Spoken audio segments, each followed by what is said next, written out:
अब ज़िंदगी कभी पलटेगी ही नहीं। तभी अचानक से जो विनोद होता है उसकी मृत्यु हो जाती है। मृत्यु हो जाने के बाद सभी पूरा परिवार सदमे में आ जाता है, परेशान हो जाते हैं, क्योंकि तो प्रमोद के 2 बच्चे भी होते हैं। और फिर पत्नी बहुत ही ज़्यादा परेशान होती है। फिर वह एक दिन अपने बच्चों से कहती होती है कि काश हमें कहीं से 50,000 रुपये की मदद मिल जाती तो मैं कुछ ना कुछ काम शुरू कर देती, कुछ परचूनी की छोटी सी दुकान ही लेकर बैठ जाती। बस यही पत्नी बात कर रही थी। फिर धीरे धीरे जैसे ही ज़िंदगी धीरे धीरे लाइन पर आई और फिर कोरोना जैसे ही धीरे धीरे ख़त्म हुआ, तभी सभी लोग अपने अपने काम पर भी लौटे। विनोद भी अपने काम पर लौटा। हाँ जी, विनोद भी अपने काम पर लौटा और वह फिर से अपनी फैक्ट्री में जाकर काम करने लगा। वह रात और दिन काम करता था।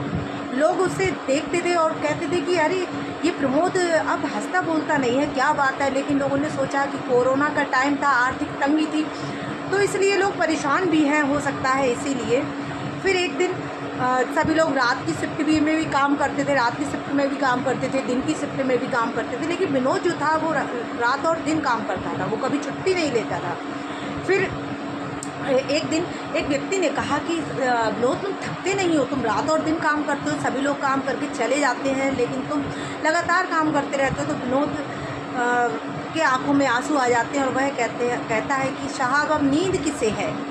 फिर उसके बाद वह अपने काम पर लग जाता है। फिर वही सब लोग जब रात में सोए हुए होते हैं तभी विनोद भी सो जाता है। लेकिन फिर एक गार्ड जो होता है वो अंदर जाता है, वहाँ देखता है कि विनोद से डबल बॉडी बिल्डर वहाँ कोई लेटा हुआ है। फिर वह आकर बाहर चीख निकल जाती है और वो बाहर आकर बताता है कि विनोद नहीं हो सकता, वहाँ पर कोई और ही है। फिर जाकर और भी लोग देखते हैं लेकिन वो कहते हैं नहीं, वहाँ विनोद ही है। फिर उसके बाद धीरे धीरे टाइम पूरा हो जाता है, सैलरी लेने का टाइम आता है, सबके लिए सैलरी मिलनी थी। फिर विनोद सैलरी लेने नहीं पहुंचता और फिर जैसा कि होता है कि मालिक के पास सबके नंबर और सबकी एड्रेस सबके लिखे होते हैं, तो फिर वह फ़ोन करता है। जो मालिक का मैनेजर होता है वो फ़ोन करता है, भाई विनोद अपनी सैलरी के लिए आए नहीं हैं यहाँ पर। तो फिर उन्हें लगता है, फ़ोन लगता नहीं है तो उन्हें लगता है कि क्यों ना वह सैलरी घर जाकर दे दी जाए।